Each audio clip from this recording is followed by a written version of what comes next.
जब तक तोड़ेंगे नहीं तब तक छोड़ेंगे नहीं, बहुते बड़ा दंगल चलेगा रे तोहर हमारा। नमस्कार दोस्तों, आज के इस विशेष अंक में मैं लेकर आया हूं सतत एवं व्यापक मूल्यांकन एवं पोर्टफोलियो से संबंधित प्रीवियस ईयर में कई महत्वपूर्ण परीक्षाओं में पूछे गए महत्वपूर्ण प्रश्नों की एक श्रृंखला। आपको मैं सुझाव देता हूं, आपको मैं एडवाइस करता हूं कि यदि आप शिक्षण से संबंधित किसी भी प्रतियोगी परीक्षा की तैयारी कर रहे हैं तो यह वीडियो आपके लिए काफ़ी लाभदायक सिद्ध होने वाली है। चलो शुरू करते हैं आज के इस विशेष सेशन को।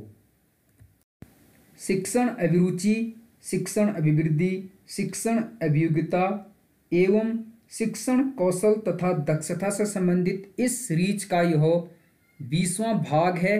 पिछले 19 भागों में हमने कुल 391 क्वेश्चन आंसर हल किए हैं। यदि अभी तक आपने वे क्वेश्चन आंसर वे वीडियोज वॉच नहीं किए हैं तो उन सभी का लिंक इस वीडियो के डिस्क्रिप्शन बॉक्स और कमेंट सेक्शन में पिन किया गया है। आप उनके लिंक पर क्लिक करके उन्हें वॉच कर सकते हैं। आज की यह परिचर्चा काफ़ी इम्पोर्टेंट आपके एग्जाम की दृष्टि से होने वाले हैं। इसमें हम सतत एवं व्यापक मूल्यांकन यानी कॉन्टिन्यूअस एंड कॉम्प्रिहेंसिव इवोल्यूशन से संबंधित एवं पोर्टफोलियो से संबंधित कुछ महत्वपूर्ण प्रश्नों पर डिस्कस करेंगे। आज का पहला प्रश्न है,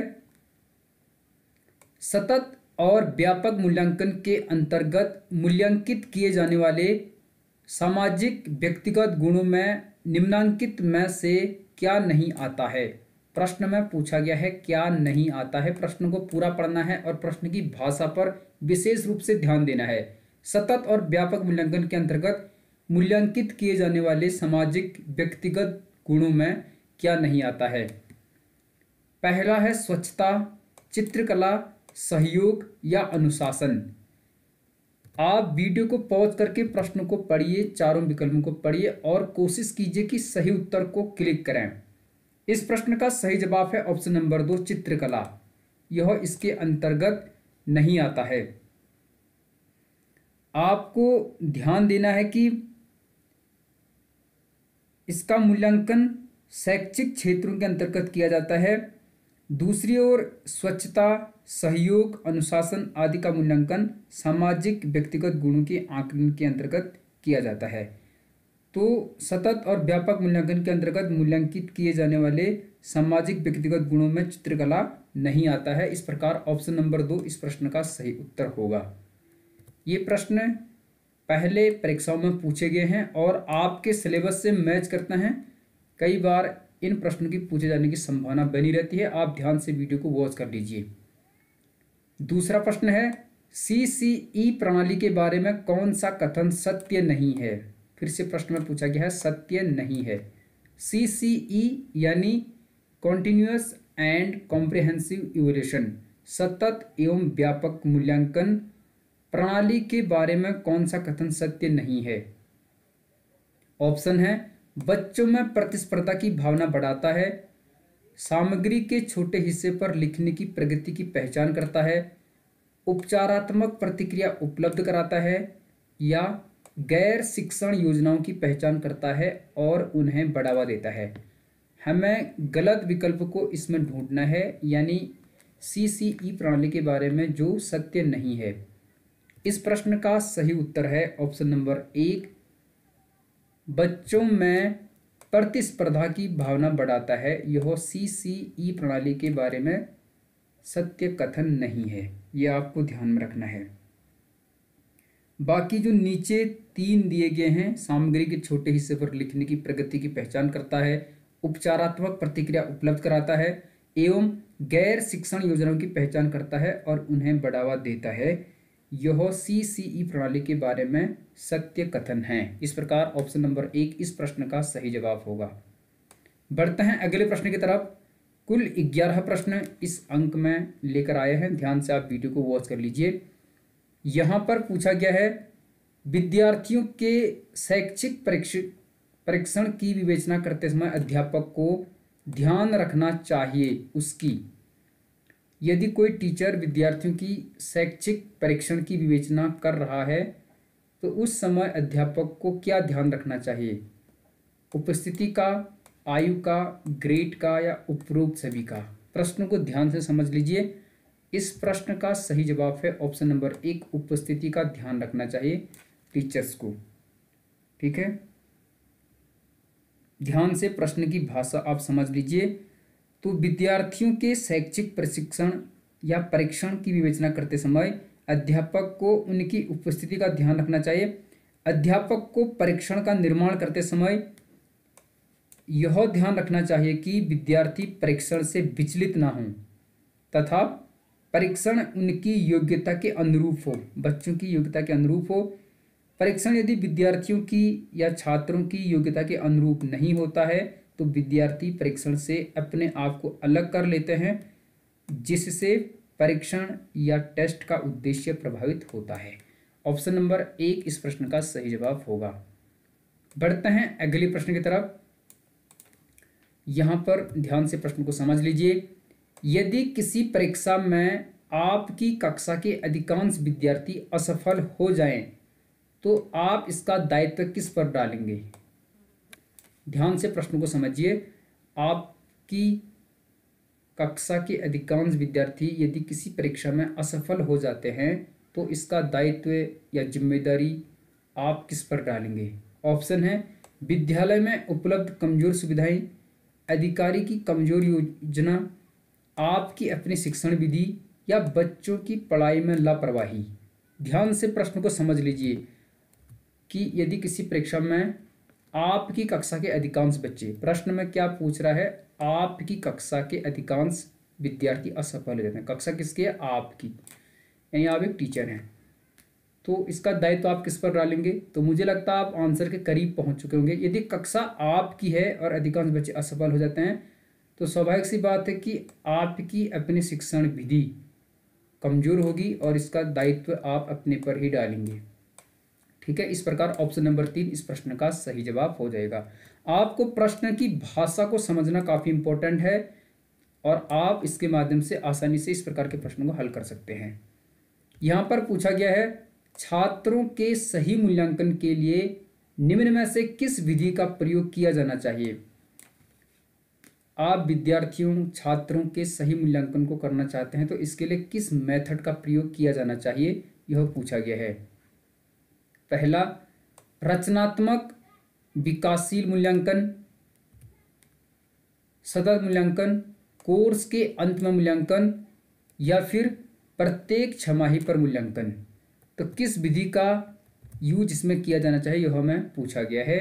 प्रश्न का सही जवाब है ऑप्शन नंबर 2, सतत मूल्यांकन यानी कंटिन्यूअस इवोल्यूशन, इसका प्रयोग किया जाना चाहिए। तो ये काफ़ी इम्पोर्टेंट है और इसी प्रकार के प्रश्न कई बार पूछे जाते हैं। ठीक है, तो आसानी से आप इस प्रकार के प्रश्नों को हल कर सकते हैं।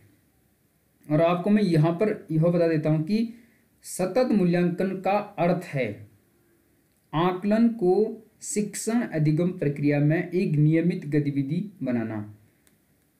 सतत मूल्यांकन में छात्रों के प्रदर्शन को औपचारिक तथा अनौपचारिक तरीके से आंका जाता है, यानी फॉर्मल और इनफॉर्मल तरीके से आंका जाता है।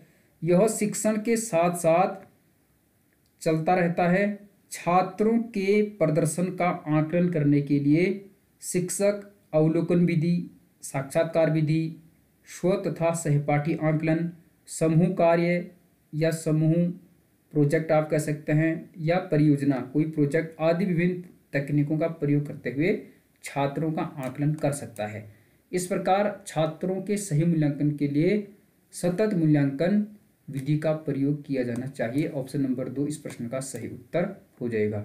मुझे लगता है आप प्रश्न की भाषा को अच्छे से समझ चुके होंगे। अगला प्रश्न है, जैसे कि आप देख पा रहे हैं, व्यापक मूल्यांकन के निर्धारण को सूचित करता है। सतत एवं व्यापक मूल्यांकन होता है कॉम्प्रिहेंसिव और कॉन्टिन्यूअस इवोल्यूशन आप कह सकते हैं। तो कॉम्प्रिहेंसिव मूल्यांकन के निर्धारण को सूचित करता है। यहाँ पर ऑप्शन आप पढ़ लीजिए, सह अध्यापन प्रवृत्ति, सैद्धांतिक विषयों, शैक्षिक और सह शैक्षिक क्षेत्र या संकलित निर्धारण परीक्षण। हमें बताना है व्यापक मूल्यांकन के निर्धारण को सूचित करता है। कौन इसे सूचित करता है?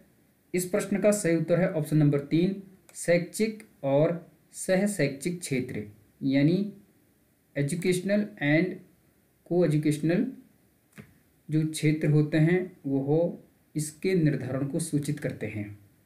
ठीक है, ये आपको ध्यान में रखना है। व्यापक मूल्यांकन यानी कम्प्रिहेंसिव इवोल्यूशन विद्यार्थी के व्यक्तित्व के सर्वांगीण विकास के आकलन का ध्यान रखते हैं। इसके माध्यम से बच्चों के व्यक्तित्व के सर्वांगीण विकास का आकलन किया जाता है। आकलन का उद्देश्य केवल किसी विशेष विषय में जिसे विद्यार्थी पढ़ रहा है उसके ज्ञान को आंकना नहीं है। ठीक है, केवल विषय को पढ़ना रटना नहीं है, उसके ज्ञान को आंकना नहीं है, बल्कि ज्ञान के अन्य क्षेत्रों जैसे कला, शिल्पकला, स्वास्थ्य तथा शारीरिक शिक्षा, शांति के लिए शिक्षा और जीवन कौशलों आदि के लिए शिक्षा एवं उसकी सहभागिता को आंकना है। तो व्यापक मूल्यांकन के निर्धारण को सूचित करता है शैक्षिक और सह शैक्षिक क्षेत्र। इसके अंतर्गत केवल विद्यार्थी जिस विषय को पढ़ रहा है उसके ज्ञान को नहीं आंका जाता, बल्कि ज्ञान के अन्य क्षेत्रों जो बच्चे के व्यक्तित्व के सर्वांगीण विकास से जुड़े होते हैं उनका भी आकलन किया जाता है, जैसे को करिकुलर एक्टिविटीज होते हैं स्कूल में। मुझे लगता है प्रश्नों को आप समझ चुके होंगे और अच्छे से इसके आंसर को क्रैक कर पा रहे होंगे। अगला प्रश्न है, जैसे कि आपको दिखाई दे रहा है, मूल्यांकन का सर्वाधिक अर्थपूर्ण राह है। मूल्यांकन यानी इवोल्यूशन का सर्वाधिक अर्थपूर्ण राह है निरंतर और विस्तृत मूल्यांकन, सत्र के अंत में हेतुलक्षी परीक्षा लेना, विद्यार्थियों का क्यूमुलेटिव रिकॉर्ड रखना या सेमेस्टर पद्धति से मूल्यांकन करना। आप यहाँ पर क्वेश्चन को समझ लीजिए। ठीक है, प्रश्न का सही उत्तर होगा ऑप्शन नंबर 1। आप एलिमिनेशन मेथड भी यूज कर सकते हैं कि जैसे ये ऑप्शन नहीं हो सकता है और ये हो भी नहीं हो सकता है, और पहले और चौथे में से बेस्ट को आपको चूज करना है। तो स्वाभाविक सी बात है कि कॉन्टिन्यूअस एंड कॉम्प्रिहेंसिव इवोल्यूशन सबसे बेस्ट होगा, मूल्यांकन का सर्वाधिक बेस्ट जो कि अर्थपूर्ण है। तो निरंतर और व्यापक मूल्यांकन या सतत एवं व्यापक मूल्यांकन, या यहाँ पर लिखा है निरंतर और विस्तृत मूल्यांकन, यह इसका सही उत्तर होगा। इस प्रकार से आपको प्रश्नों को समझना है। ठीक है, निरंतर और विस्तृत मूल्यांकन, मूल्यांकन में निरंतर का अर्थ है आकलन को शिक्षण अधिगम प्रक्रिया में एक नियमित गतिविधि बनाना। यह शिक्षण के साथ साथ चलता रहता है। छात्रों के प्रदर्शन का आकलन करने के लिए टीचर अवलोकन कर सकता है, साक्षात्कार ले सकता है यानी इंटरव्यू ले सकता है, स्व तथा सहपाठी आकलन कर सकता है, समूह कार्य परियोजना दे सकता है, अनेक प्रकार की तकनीकों का प्रयोग कर सकता है। वहीं विस्तृत मूल्यांकन विद्यार्थी के व्यक्तित्व के सर्वांगीण विकास के आकलन का ध्यान रखते हैं। तो विस्तृत मूल्यांकन क्या करता है, केवल जिस विषय को बच्चा पढ़ रहा है उसका आकलन नहीं करता, बल्कि विद्यार्थी के व्यक्तित्व से जुड़े हुए सर्वांगीण विकास का आकलन करता है, यानी उसके जीवन से जुड़े हुए जो भी को करिकुलर एक्टिविटीज़ होते हैं जो उसके व्यक्तित्व निर्माण में सहायक होते हैं उनका आकलन करता है विस्तृत मूल्यांकन। और निरंतर मूल्यांकन क्या करता है, शिक्षण के साथ साथ चलता रहता है और छात्रों के प्रदर्शन का आकलन शिक्षक अनेक माध्यमों से करता है, जैसे अवलोकन, साक्षात्कार, समूह सहपाठी आकलन, समूह कार्य, प्रोजेक्ट आदि देकर विद्यार्थियों की प्रगति का आकलन सतत एवं व्यापक मूल्यांकन के आधार पर कर सकता है। अगला प्रश्न है, यहाँ पर पूछा गया है पोर्टफोलियो सतत एवं व्यापक मूल्यांकन का एक महत्वपूर्ण माध्यम है क्योंकि वो हो। प्रश्न को समझ लीजिए। पोर्टफोलियो कॉन्टिन्यूअस एंड कॉम्प्रिहेंसिव मूल्यांकन का एक महत्वपूर्ण माध्यम है क्योंकि वह अनिवार्य है, क्रियान्वित करना सरल होता है, न्यूनतम सूचना प्रदान करता है या फिर विद्यार्थियों में कौशल के विकास को इंगित करता है। आप कभी भी प्रश्न को हल करते समय एलिमिनेशन मेथड यूज कर सकते हैं, जैसे ये वाला विकल्प नहीं हो सकता है और ये भी नहीं हो सकता है, यह भी नहीं हो सकता। तो आप करीब पहुंच जाओगे। प्रश्न के सबसे बेस्ट ऑप्शन यही है, विद्यार्थियों में कौशल के विकास को इंगित करता है पोर्टफोलियो। तो पोर्टफोलियो सतत एवं व्यापक मूल्यांकन का एक महत्वपूर्ण माध्यम है, क्योंकि वह विद्यार्थियों में कौशल के विकास को इंगित करता है, इसलिए यह इसका सही उत्तर हो जाएगा। आपको ध्यान से प्रश्न को समझना है, आप इसे आसानी से सही कर पाओगे। ठीक है, तो पोर्टफोलियो विद्यार्थी की शैक्षिक गतिविधियों तथा विषयों से संबंधित उपलब्धियों और कार्यों का एक संग्रह है। पोर्टफोलियो क्या है? विद्यार्थियों की शैक्षिक गतिविधियों यानी एजुकेशनल एक्टिविटीज तथा विषयों से संबंधित अचीवमेंट्स यानी उपलब्धियों और कार्यों का एक संग्रह है, कि बच्चों ने शैक्षिक गतिविधियों में, विषयों में जो उपलब्धियां प्राप्त की हैं, जो कार्य किया है, उनका एक संग्रह है। इसकी सहायता से छात्रों का शैक्षिक यानी एजुकेशनल और सेल्फ इवोल्यूशन यानी स्वमूल्यांकन हो जाता है और योग्यताओं तथा उपलब्धियों की गुणवत्ता का ज्ञान हो जाता है। तो पोर्टफोलियो के माध्यम से आप छात्रों का शैक्षिक और स्वमूल्यांकन कर सकते हैं, उनकी योग्यताओं और उनकी उपलब्धियों की गुणवत्ता का ज्ञान प्राप्त कर सकते हैं या जांच कर सकते हैं। तो इससे विद्यार्थियों में कौशल के विकास को इंगित किया जा सकता है, इसलिए यह सतत एवं व्यापक मूल्यांकन का एक महत्वपूर्ण भाग है, ये आपको ध्यान में रखना है। ठीक है, अगला प्रश्न है, यहाँ पर क्या पूछा गया है, प्रश्नों को आप ध्यान से पढ़ लीजिए। विद्यालय आधारित आकलन यानी विद्यालय स्तर पर किया जाने वाला आकलन मुख्य रूप से किस सिद्धांत पर आधारित होता है? प्रश्न की भाषा को समझ लीजिए। विद्यालय आधारित आकलन मुख्य रूप से किस सिद्धांत पर आधारित होता है? किसी भी कीमत पर विद्यार्थियों को अच्छे ग्रेड मिलने चाहिए, ये तो गलत होगा, क्योंकि यह जरूरी नहीं है कि हर कीमत पर बच्चे को अच्छे ग्रेड ही मिलें, यह गलत है। दूसरा, विद्यालय बाह्य निकायों की अपेक्षा ज़्यादा सक्षम है। आकलन काफ़ी किफ़ायती मितव्ययी होना चाहिए, ये भी ज़्यादा इम्पोर्टेंट नहीं है। प्रश्न का सही जवाब है ऑप्शन नंबर 4। बाह्य प्रेक्षकों की अपेक्षा शिक्षक अपने विद्यार्थियों की क्षमताओं को बेहतर जानते हैं, ये सही होगा। और ये सत्य भी है कि जो बाह्य प्रेक्षक होते हैं यानी बाहर से आने वाले जो एग्जामिनर होते हैं, प्रेक्षक होते हैं, जैसे प्रैक्टिकल में आते हैं, उनकी अपेक्षा जो विद्यालय के टीचर्स होते हैं वो स्टूडेंट्स यानी शिक्षार्थियों की क्षमताओं को बेहतर जानते हैं, ये सत्य है। ठीक है, विद्यालय आधारित आकलन एक सतत चलने वाली प्रक्रिया है, यानी जो विद्यालय स्तर पर आकलन किया जाता है जिसे विद्यालय आधारित आकलन करते हैं, यह एक सतत चलने वाली प्रक्रिया है जिसमें शिक्षार्थियों के अधिगम त्रुटियों की पहचान कर उसमें सुधार करने का प्रयास किया जाता है। क्योंकि विद्यालय आधारित आकलन में शिक्षक अपने शिक्षार्थियों का स्वयं आकलन करता है, इसलिए वह अपने अधिकार क्षेत्र पर प्रभुत्व की भावना भी रखता है। तो विद्यालय आधारित आकलन का मुख्य रूप से बाह्य प्रेक्षकों की अपेक्षा शिक्षक अपने शिक्षार्थियों की क्षमताओं को बेहतर जानता है, यह इस सिद्धांत पर आधारित होता है। प्रश्न का सही जवाब है ऑप्शन नंबर 4। आखिरी के 2 प्रश्न हैं, ध्यान से देख लीजिए, बहुत इंपॉर्टेंट प्रश्न है। पोर्टफोलियो के संबंध में कौन सा कथन सही है? प्रश्न को ध्यान से अंत तक पढ़िए। पोर्टफोलियो के संबंध में कौन सा कथन सही है, यह हमें यहाँ पर पूछा गया है। इससे बच्चों को लिखित कार्य करने की आदत पड़ जाती है, यह तो सही नहीं है। इससे बच्चों की क्रमिक प्रगति के बारे में पता चलता है, क्या यह सही हो सकता है? पहले पूरे ऑप्शन को पढ़िए। बच्चों के कार्य को एक जगह संकलित करना प्रमुख उद्देश्य है, इसका प्रमुख उद्देश्य केवल बच्चों के कार्य को एक जगह संकलित करना नहीं होता, इसलिए भी गलत होगा। इससे शिक्षक के समय की बचत होती है, ये तो गलत होगा ही। प्रश्न का सही उत्तर होगा ऑप्शन नंबर 2।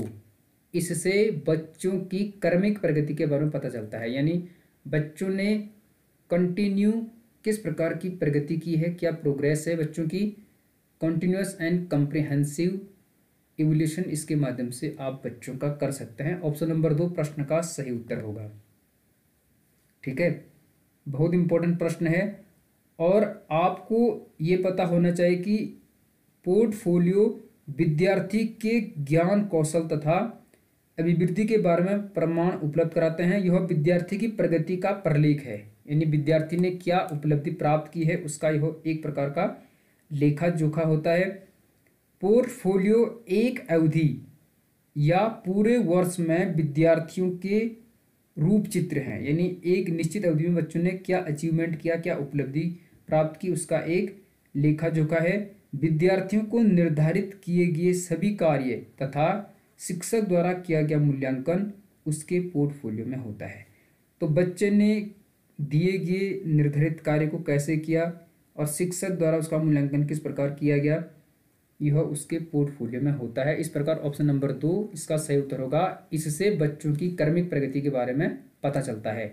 बढ़ते हैं आखिरी प्रश्न की तरफ। ये रहा आज का लास्ट प्रश्न।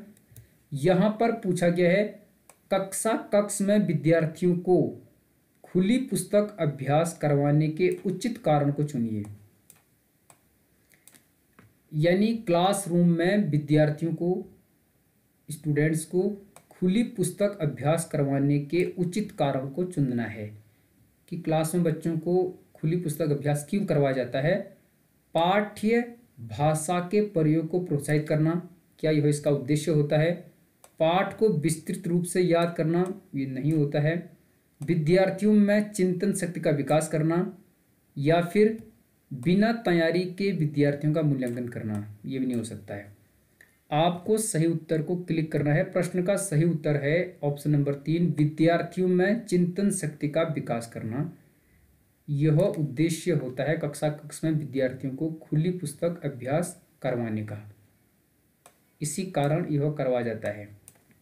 ठीक है, और यहाँ पर आपको मैं बता देता हूँ कि खुली पुस्तक अभ्यास की मान्यता यह होती है कि इससे छात्रों में ज्ञान संचय के परंपरागत या संकुचित दृष्टिकोण को समाप्त कर बोध, चिंतन, मनन, विश्लेषण, तर्क वितर्क तथा उच्च स्तरीय मानसिक योग्यता का विकास शिक्षा का लक्ष्य हो जाता है। और इसका एक फायदा यह भी होता है कि इससे छात्रों में रटने की प्रवृत्ति को खत्म किया जा सकता है, या कहें हतोत्साहित किया जा सकता है, और उच्च स्तरीय मौलिक चिंतन की योग्यता को बढ़ावा मिल सकता है। तो खुली पुस्तक अभ्यास करवाने के कई सारे फायदे होते हैं। इसके माध्यम से आप बच्चों में बोध करने की क्षमता यानी अंडरस्टैंडिंग पावर बढ़ा सकते हैं, उनमें थिंकिंग पावर यानी चिंतन करना, मनन करना, विश्लेषण करना, तथ्यों के आधार पर तर्क वितर्क करना और उच्च स्तरीय मानसिक योग्यता का विकास कर सकते हैं। इससे छात्रों में रटने की जो प्रवृत्ति होती है किताबों को, उसको आप हतोत्साहित कर सकते हैं और उच्च स्तरीय मौलिक चिंतन की योग्यता को बढ़ा सकते हैं। तो इस प्रकार ऑप्शन नंबर 3 प्रश्न का सही जवाब होगा। इस प्रकार आज के इस अंक में हमने कुल 11 प्रश्न हल किए जो कि काफ़ी इंपॉर्टेंट हैं। सतत एवं व्यापक मूल्यांकन एवं पोर्टफोलियो से ये प्रश्न जुड़े थे जो कि आपके सिलेबस से मैच करते हैं। मुझे लगता है ये वीडियो आपके लिए काफ़ी हेल्पफुल रही होगी। यदि वीडियो आपको अच्छी लगी तो अवश्य ही वीडियो को लाइक कीजिए, और अच्छी लगी तो मोटिवेशन के लिए आप एक कमेंट अवश्य कर सकते हैं। बाकी पिछले 19 भागों के वीडियोज का लिंक इस वीडियो के डिस्क्रिप्शन बॉक्स और कमेंट सेक्शन में पिन किया गया है, आप उन्हें वॉच कर सकते हैं। यह एक लंबी सीरीज है। इस प्रकार आज हमने कुल 402 प्रश्न हल किए हैं इस सीरीज के अंतर्गत 20 भागों में। Thank you so much, all the best, good luck, खुश रहो।